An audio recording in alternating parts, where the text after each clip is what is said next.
Give another sound check. Test. Is it just a web? You're just using a webcam microphone? Yeah, is that better now? Oh yeah. That made a big difference. I just turned the Much like volume up, so it was turned down. There we go. All right. Well, there you go. All right, plant people. We're going to go. So I'm just going to go over a list of stuff. Obviously, I have my hydrangea issues that I want to know if I should cut my Annabelle hydrangeas right now. And then you want to talk about dogs? You want to just kind of intro some of the toxology stuff that I saw your latest post, Michelle. Oh yeah, we can do that. I started literally measuring out how many grams of leaves it would take to kill a dog. So all right, that's perfect. That's good stuff. yeah. And then Devin, what is a topic you want to cover? I'm trying to think. You'll record better. Fall vegetable gardens. Oh, that's perfect. Care for them right now. All right, because I know we're on a time crunch. I'm going to go ahead and get started. So in 3, 2, let me type 122. What's up, good plant people? So we are without the Princess Kata. She is not going to be here today. So she's been moved down to pauper. Michelle is now the queen, the millennial makeover queen herself, Michelle at Gardens and Chickens, and Devin, the North Florida Duke. Can we call you the Duke of North Florida Garden Zone 8B? Welcome, my good plant people. Welcome. What is going on? Michelle, let's start with you. I saw some interesting things you were posting. You got lots to talk about. What's going on? So I, back in the day, did a degree in chemistry. And so I was nerding out a little bit earlier this year not earlier this year. I was nerding out a little bit earlier this week. I had posted a few weeks ago introducing our new dog, Honey. She's super sweet. And the video that I used, of course, she was chewing on an azalea. And a couple people messaged me and they were like, oh my gosh, azaleas are super toxic. You're going to want to watch your dog and be careful. And maybe even think about removing them. So when you Google it, it's kind of like when you Google a health condition, you find like the worst of the worst. Like they're like extremely toxic, bring her to the vet immediately. And then you kind of have to scroll down to see what the toxic dose is. And it happened to be, so for a 60-pound dog, it was 2 ounces. And so I was like, let me take the leaves. I know. And 2 ounces doesn't sound. 2 ounces? Yeah.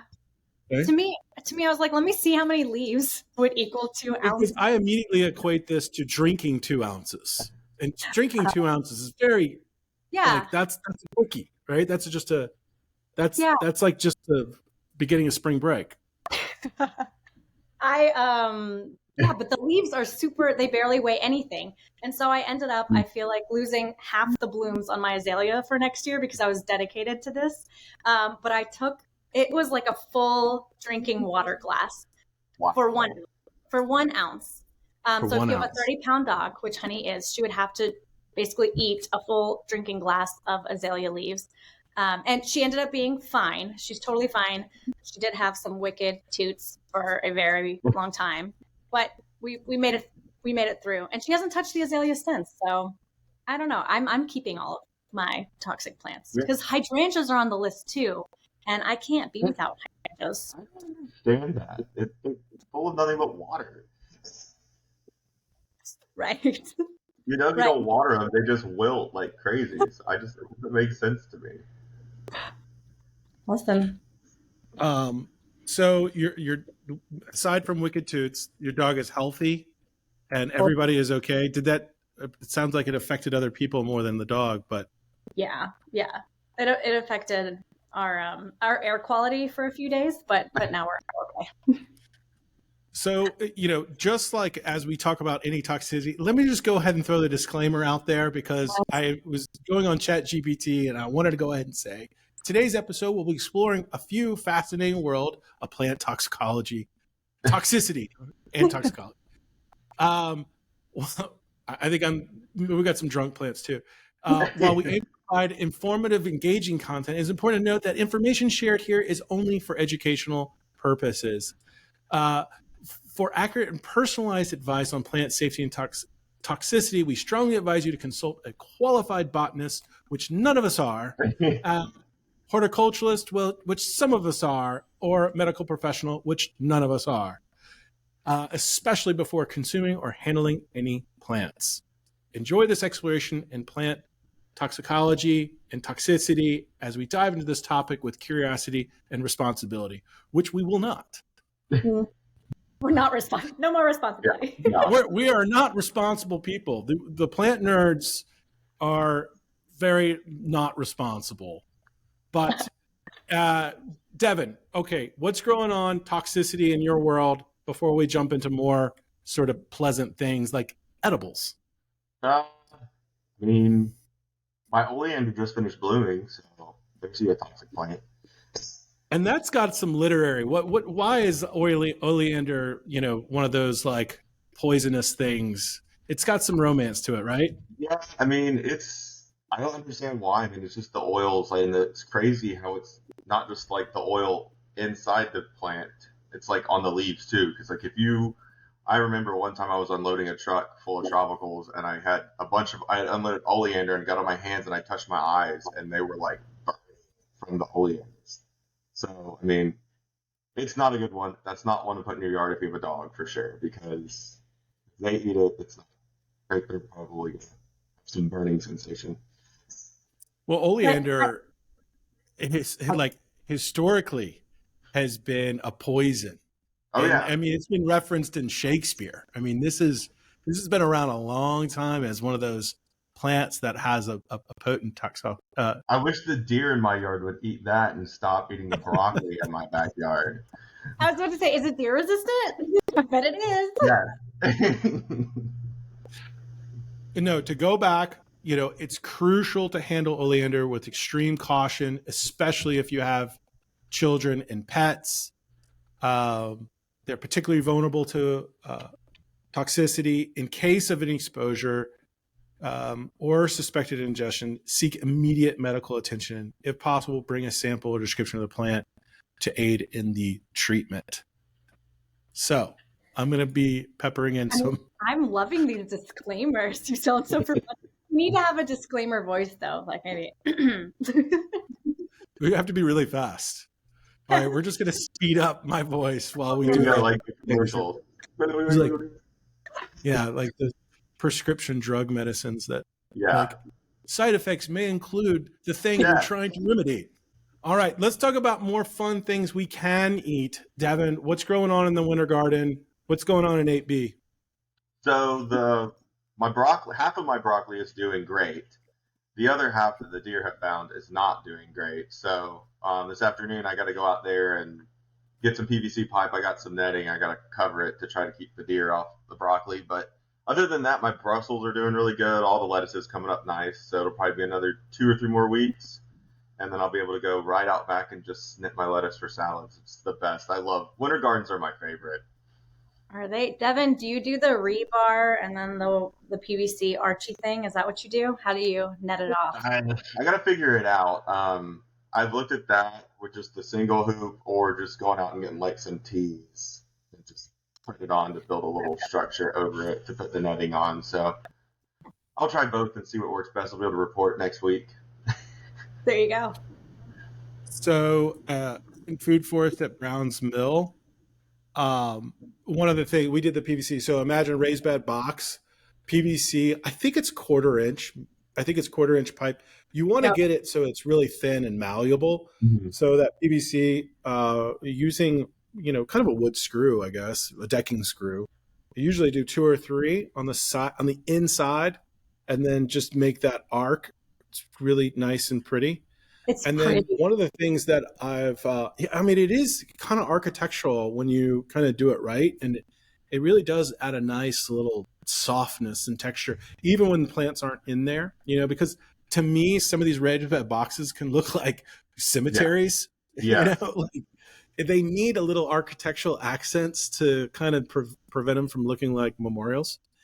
And then when they put it, you could put the plastic, but then you can also put some sort of netting. You can also do a very thin, wire Yeah, I was that thinking you about can that too. charge for when deer come by, and it's not going to hurt them, not going to kill them like Devin would like, but it would kind of like give them a little jolt, Buzz. and yeah, and that'll keep a lot of other things too away from it because they climb up the edge, and if they touch that thing, doop, and they're off to the races. So Cool. all I'm right. gonna let you know what I do this. I'm gonna do it this afternoon, so we'll see how it turns out. I'm going to show you a picture of what I'm talking about at the Browns Mill Food Forest, and it's pretty. Again, it's still a community type project, right? Oh yeah, that looks But good. So here's the thing: it's nice, and it I think they use the electrical conduit here, which is Okay. gray, which is like a nice. It's not white. I like that better than the white. yeah. This is the whole thing, and then I know it's like hard to see, but that's where it's covered up. Yeah. Mm. Mm-hmm. Yeah, because then if you get a once in a blue moon crazy frost, you could throw a frost cloth on there. Yeah, it's really part of the infrastructure of the project now. Yeah, that's cool. They're doing a lot of fun things. So while we're on this is a fun project. If you're in the Atlanta area, it's the Urban Food Forest at Browns Mill. They have, obviously a little garden. They show you the harvest. It's the largest food forest in the country. Ooh. 7.1 acres. It's a municipal park, and everything's intended to be edible. So they do a community garden. They have a community orchard. They have bees. They have a greenhouse now. They're growing some like pretty exotic stuff. That is cool. I've never heard of that. This is a rain garden right here. So all the water is kind of like stored. Here's more of the, this is the community orchard where they're growing a lot of herbs and medicinals and hugelkultur. Does everybody know? We'll talk about hugelkultur another day. It's really fun. Yeah. But really community led, a lot of stuff going through the forest. You'll be walking in the forest going down to this creek, and you'll just see rows and rows of logs lined up for mushroom cultivation. And mind you, this is a municipal park. That's in a cool. food desert area, and I use that term lightly to really not suggest that it's a desert by any means. But as you can see, they have a lot of people coming in and out of this park. This guy was the food forest ranger for a little while, and he would take tours and give people, and this was the whole plan. If I can bring that up, this was the whole plan. They would do a lot of food tasting in this community. This community was 20-minute bus ride to the nearest like decent grocery store. And so, for people that don't have a car, getting access to fresh food is so hard. And then for having a park in there that celebrates fresh food, it really brought the community together. There's me right there, kind of sporting my Surfscape wares, but really a beautiful place. And I was so glad to be a part of just, a lot of mushroom cultivation and a lot of fun community projects that they were really growing. So yeah, I see those mushroom kits for sale now, but I haven't tried them yet. Have you guys tried any of those? I have not. I've been thinking about it, but I don't really eat mushrooms, so that's why I haven't done it. Yeah, that makes sense. Grow what you eat. I got one for you to try, and it's great for a Christmas gift. I'm going to give one to my daughter. I think it's a great idea. It's called Two Fungis, which is the best name ever. Fun guys, that is so clever. And they'll do a, yay big, 18-inch long log and inoculated with shiitakes or oysters. And they're great. I heard about these guys a couple years ago, and I went looking for them. And I turned the corner, I found that they were in the basement of this like office building. And they had a garage, and the garage was rolled up. It was two guys, and they were I thought they were throwing darts and like laughing and carrying on. They were ninja stars. They were throwing ninja stars at a big, and I was like, man, this is my tribe. Like, what's going on, guys? So we just, we hit it off, but yeah, they're doing incredible things. It's Two Fungis, and you can get a kit. And actually, they were on Oprah a few years ago and like really blew up. So That's cool. this is not their Oprah moment. Yeah, they're in Atlanta. That's so cool. It's a great product. Okay, now you've convinced me. And it's a great winter. Yeah, it's a great thing to grow in the winter. Mm-hmm. Yeah, everyone's getting a mushroom log this year. You get a mushroom log. You get a mushroom log. Everyone That's gets right. a log. Everyone gets a mushroom log. I love it. You can grow your fresh food access. That's, just empowering. Just bring it home. All right. So we got fall vegetables.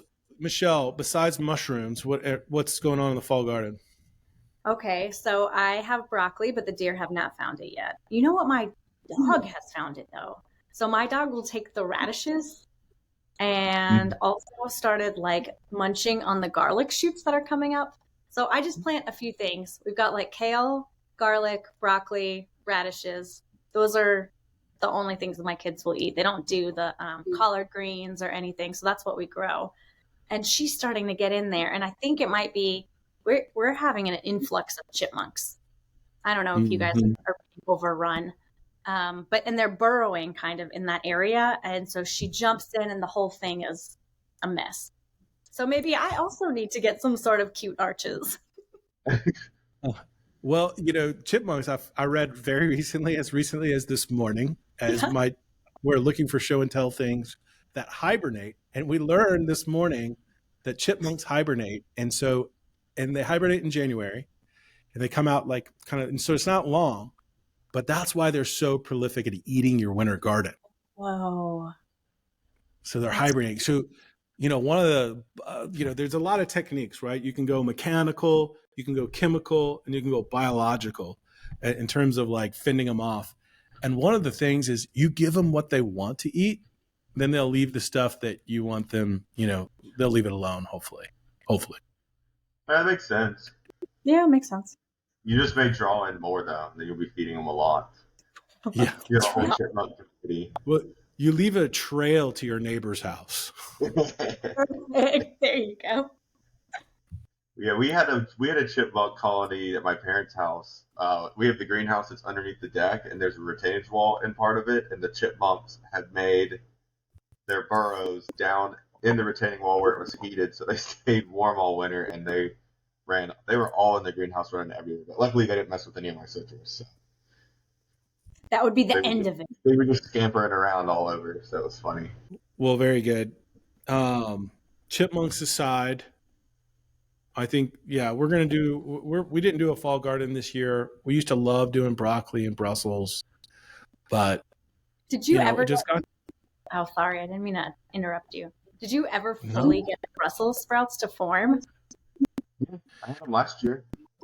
They just need a lot of sun, like all sun from sun up to sundown. Really? But we had whiteflies.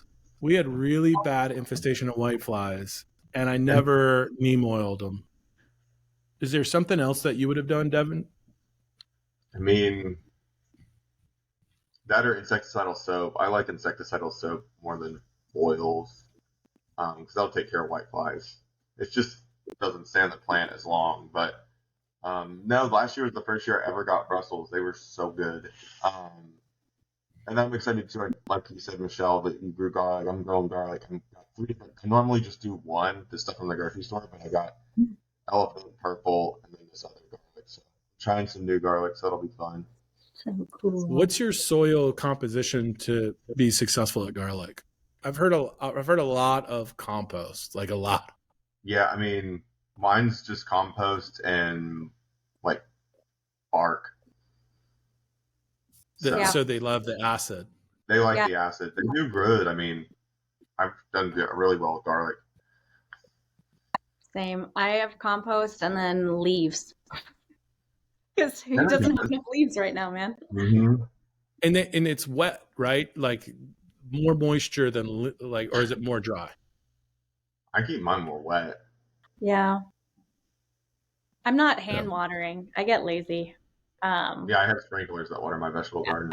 So I got an issue winter garden. I had these beautiful swamp sunflowers that were like 18 feet tall. Maybe not. Maybe like 8 feet tall. we kind of live on a busy road, right? And my wife was like, "Hey, this doesn't look good," like because they're kind of like, and I was like, "We'll keep it up for Halloween. It adds the ambiance." Yeah. And then after Halloween, I'll clip everything down. I brought everything down, and then getting kind of everything bedded down. Gonna put some pine straw on it, make everything look really nice. I'm gonna use some Swift straw. Just found out about them. Clean straw. I gotta put my order in. Do y'all know about this clean straw thing? It's really Okay. cool. I feel like I've seen it, but I don't know what it is. Like I never clicked to figure out what it was. Tell me. Entrepreneur out of Atlanta has developed this, family farm, have access to all these pine forests in central Georgia, South Georgia.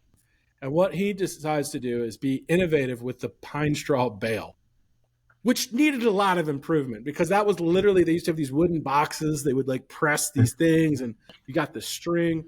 Well, what he's done is he's used machines to actually take the what you would usually get in a bale of pine straw and actually squeeze essentially 2 bales into one, and then vacuum sealed it with like a very cheap plastic kind of thing. And then so now when you unfurrow this bale, you get essentially 2 bales out of it. So it covers twice as much. And so I think it's really innovative, and I'm going to try it.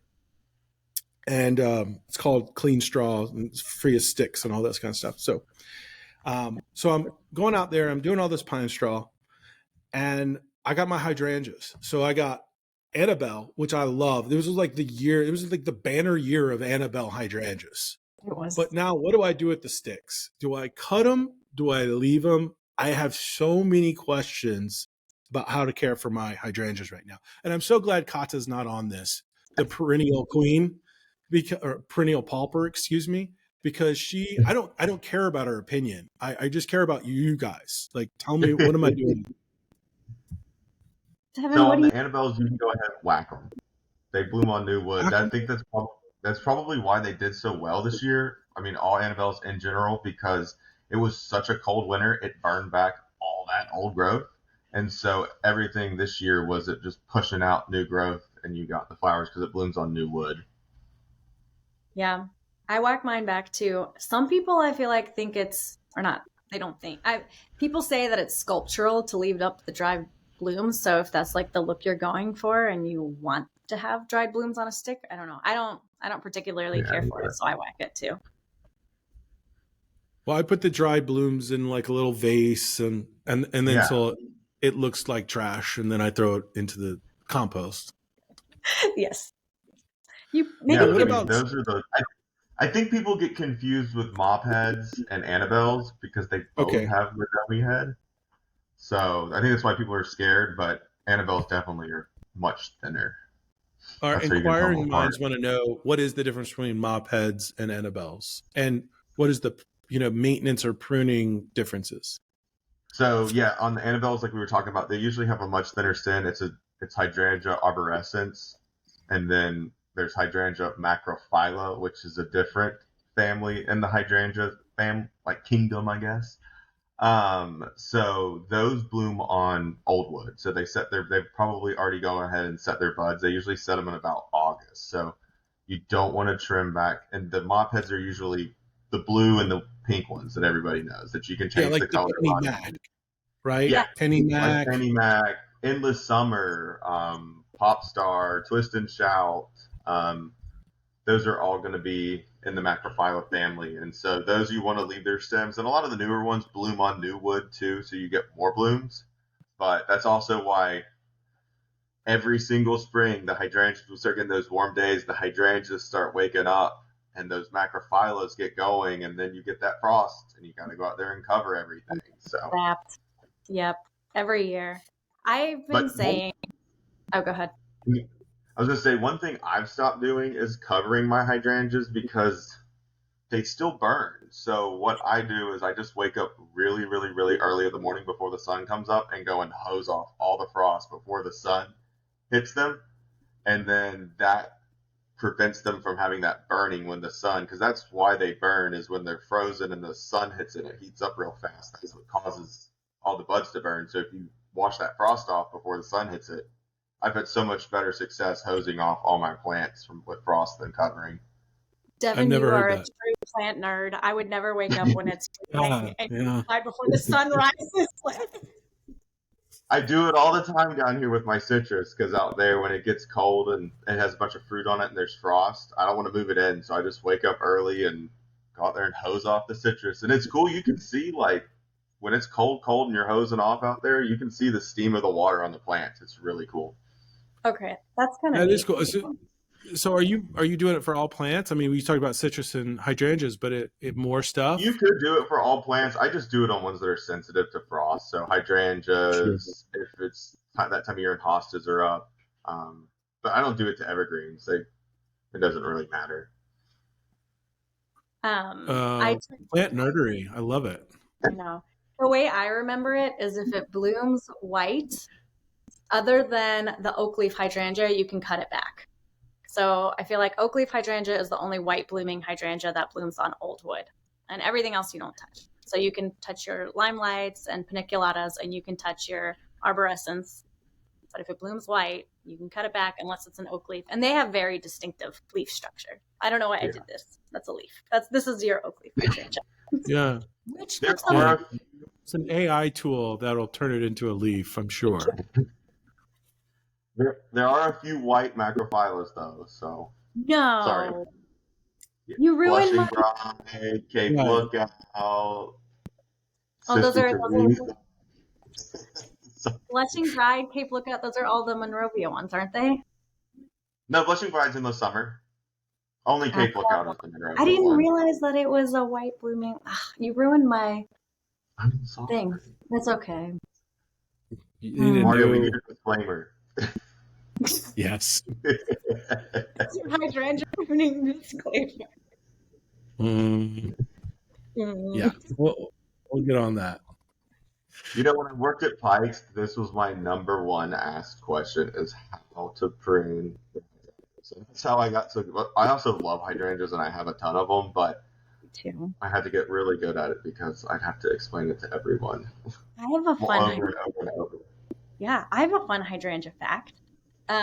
It would be trespassing, but Penny Mac hydrangea, the person that is named after Penny Mac, she used to live in my neighborhood. So oh, really? That's so I know cool. her old house, and it's covered in hydrangeas, and I'm like dying to knock on the door and be like, "Hey, oh my gosh, yes, go knock on the door. I want a cutting of that too."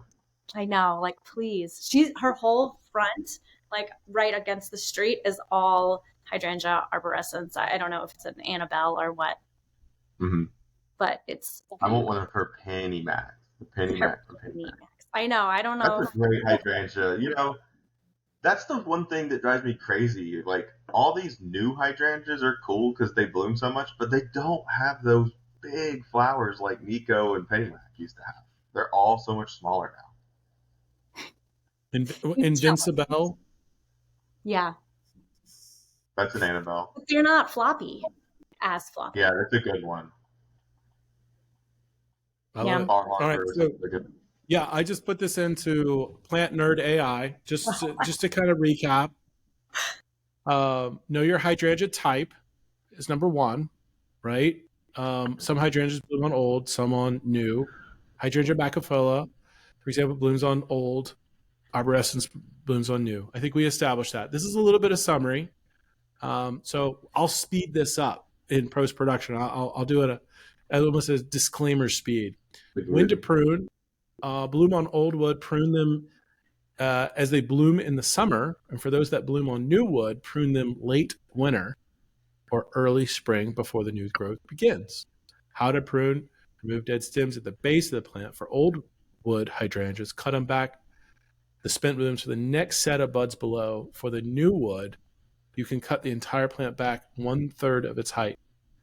And it goes through maintenance and avoid over pruning. I'll put this on the show notes. I think this is good stuff from Plant Nerd AI, and this is really coming from UGA Extension. So that's what the source is here. Why it's so good.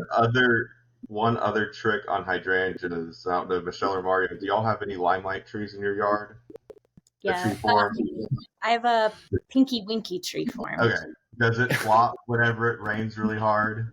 Pinky Winky You're does not- not. Yeah, Pinky Winky doesn't. But the Limelights, I have like 3 or 4 of them. I have a Pinky Winky and a quick fire tree form in my parents' yard. But the one in the front of their house, and this thing is literally like, I'm not kidding you, 18 feet tall. It's huge.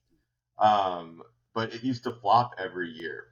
They start to bloom, and you get that first rain, and it just split wide open. And so one thing I've started doing on all my Limelight trees is instead of pruning them in February, I actually wait till the end of March, like first week of April, and trim them back really hard. Not really, really hard, but cut it in like half. And then it'll reflush, and you get those blooms. You actually get more blooms. They're smaller, but you get more blooms, and the plant doesn't flop open anymore. So basically, it starts growing, then you whack it. Yep. I let it leaf out. I mean, I give it a little bit of a whack too, kind of in February to get all those blooms off because they're so tall I can't reach them. So I just kind of trim it back and then let it grow and then just trim it back again. So but many years of growing that tree and blooming in me. I've tried like taping them together and nothing worked like that. So just in summary, we've gone from poisoning things to shocking things with electricity to whacking things. And that, in summary, is the Plant Nerd podcast for this day, this episode right now. This is the 5th episode. I'm going to start naming our episodes. So this is number 5. Can you believe it? Oh. We'll put the show notes together. We'll include everything for Michelle, the millennial makeover herself, Queen, Devin, the Duke of Zone 8B, North Florida, Kata, who's not here. We'll see you next time. I'm Mario. Bye-bye. Bye. Keep going and growing, everybody.